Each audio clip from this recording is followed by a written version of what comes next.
નમસ્તે. આજે આપણે ડાયાબિટીસને દૂર કરવાના ઉપાયો વિશે જાણીશું.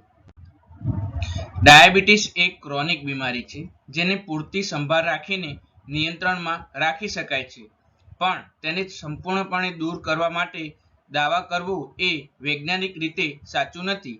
તેમ છતાં જીવનશૈલીમાં પરિવર્તન, આયુર્વેદિક અને ઘરગથ્થુ ઉપાયો, યોગ્ય આહાર અને વ્યાયામથી ડાયાબિટીસ પર અસરકારક નિયંત્રણ મેળવી શકાય છે.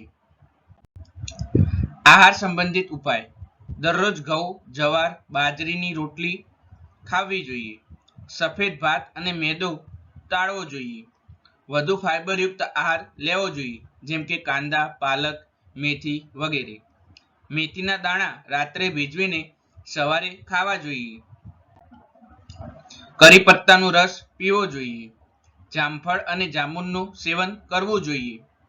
જામુનના બીજનો પાવડર બનાવીને પીવો જોઈએ. નીમની કડવી પત્તી ચાવવી જોઈએ. કોથમીરનો રસ પીવો જોઈએ. ટામેટાનું સેવન વધારે પ્રમાણમાં કરવું જોઈએ. જીવનશૈલીમાં અને વ્યાયામ કેવો કરવો જોઈએ તેના વિશે જાણીશું. દરરોજ 30 મિનિટ વોક કરવી જોઈએ. યોગ, ખાસ કરીને કપાલભાતિ અને અનુલોમ વિલોમ પ્રાણાયામ કરવા જોઈએ.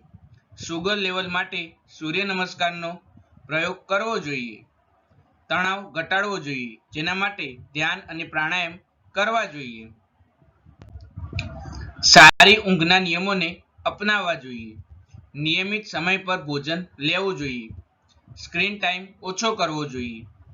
રોજના 7000 કરતાં વધારે પગલાં ચાલવા જોઈએ. પોતાના બ્લડ શુગરને ચેક કરાવતા રહેવું જોઈએ. વર્કઆઉટમાં હલકા વેઇટ ટ્રેનિંગ ઉમેરવી જોઈએ. આયુર્વેદિક ઉપાય: ગુડમાં ચૂર્ણનું સેવન કરવું જોઈએ. મામે જવાનું સેવન કરવું જોઈએ. તુલસીના પાનનું સેવન કરવું જોઈએ. કડવા લીમડાના કાપસનો કાઢા ઉકાળો બનાવીને પીવો જોઈએ. આયુર્વેદિક દવાઓ જેમ કે મધુનાશીની વટી આયુર્વેદિક ડોક્ટરની સલાહ પ્રમાણે લેવી જોઈએ. અશ્વગંધાનું સેવન, હળદર પાવડરનું સેવન અને ત્રિફલાનું સેવન કરવું જોઈએ. આમળાનો રસ પીવો જોઈએ. વિજયસારના લાકડાનો પાયો પાણીમાં મૂકવો જોઈએ. પીણા એટલે કે હર્બલ ડ્રિંક્સ: દારૂ હળદીનો કાઢો પીવો જોઈએ. ઘઉંના જુવારનું પાણી પીવું જોઈએ. લીંબુ પાણી પીવું જોઈએ, પરંતુ તેમાં શક્કર ન નાખવી જોઈએ. અરીઠાની છાલનો કાઢો પીવો જોઈએ. કોથમીર પ્લસ પાણી અને પ્લસ લીંબુનો કાઢો બનાવીને પીવો જોઈએ. મેથી પ્લસ જીરુંનો ઉકાળો બનાવીને પીવો જોઈએ. એલોવેરાનો રસ પીવો જોઈએ. સફેદ તુલસી અને કારેલાનું પાણી પીવાની ટેવ રાખવી જોઈએ. કોળા બીજ સાથે પાણી પીવું જોઈએ. સંજીવની બુટીનો રસનું સેવન કરવું જોઈએ. નિયમિત ચેકઅપ અને દવાઓ: HbA1c દર 3 મહિને ચકાસવું જોઈએ. ડોક્ટરના સૂચન મુજબ દવા લેવી જોઈએ. ઇન્સ્યુલિનની જરૂર હોય તો સમયસર લેવું જોઈએ. આપમેળે દવાઓને બંધ ન કરવી જોઈએ. દરેક ભોજન પછી બ્લડ શુગર ચકાસવું જોઈએ. શરૂઆતના સમયમાં પોઇન્ટર અથવા મોબાઈલ એપથી ટ્રેક રાખવું જોઈએ. દર વર્ષે આંખ, કિડનીને ચેક કરાવવી જોઈએ. ચંપલ પહેરતી વખતે પગના ઇન્ફેક્શનથી બચવા માટે દવાઓનો સમય ચોક્કસ રાખવો જોઈએ. ડોક્ટર સાથે ખુલીને વાત કરવી જોઈએ. ભોજન સમયના ખાસ ઉપાયો: ખાવા પહેલા પાણીને પીવું જોઈએ. જમ્યાના 10 મિનિટ પહેલા મીઠી વસ્તુ ન ખાવી જોઈએ. ભોજન ધીમી ગતિએ લેવું જોઈએ.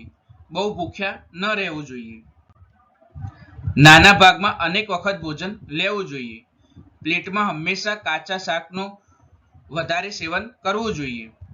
જમ્યા પહેલા કપાલભાતિ યોગ કરવો જોઈએ. જીરું અને મેથીનો પાવડર ભોજન પછી જરૂર લેવો જોઈએ. ખમણ અથવા ફરસાણને ટાળવું જોઈએ. ફ્રાઈડ વસ્તુઓને ટાળવી જોઈએ. શું ટાળવું? તો વધારે પડતું મીઠું ટાળવું જોઈએ. ડબ્બાબંધ ખોરાકને ટાળવો જોઈએ. કોલ્ડ ડ્રિંક્સ ન લેવું જોઈએ. ફાસ્ટ ફૂડ પણ ન લેવું જોઈએ. રાત્રે 9 પછી ભોજન ન કરવું જોઈએ. ટીવી સામે બેસીને ન ખાવું જોઈએ. બિનજરૂરી સ્ટ્રેસ ન લેવો જોઈએ. ટોબેકો એટલે કે ધૂમ્રપાનનું સેવન ન કરવું જોઈએ. રાત્રિ જાગરણ પણ ન કરવો જોઈએ. ઊંઘનો અભાવ ન રાખવો જોઈએ. અન્ય ઘરગથ્થુ ઉપાય: આમળાની પાંખડી સૂકવીને પાવડર કરવો જોઈએ અને તેનું સેવન કરવું જોઈએ. 1 ચમચી કરેલી મેથી પાવડર ભોજન સાથે લેવું જોઈએ. કાકડીનું સેવન વધારે કરવું જોઈએ.